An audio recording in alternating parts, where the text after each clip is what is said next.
இந்த மாநாட்டை, மது ஒழிப்பு மாநாட்டை நடத்த வேண்டும் அண்ணன் திருமாவளவன் என்ற கேள்வி எல்லோருக்கும் எழுந்தது. இன்றைக்கு வரலாற்று சிறப்பு மிக்க நாள், அக்டோபர் 2, காந்தியின் பிறந்த நாள். காந்திக்கு ஒரு லட்சியம் இருந்தது, இந்திய தேசத்தை எப்படியாவது சுதந்திரம் அடைய செய்த வேண்டும் என்று.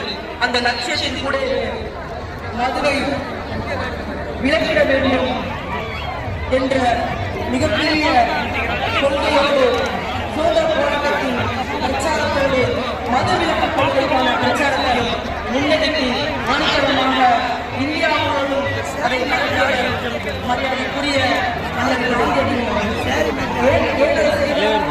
இந்திய தேசத்தின் மக்களின் மீது ஒரு அக்கறை, தேசத்தின் தலைமையில் ஒரு அக்கறை.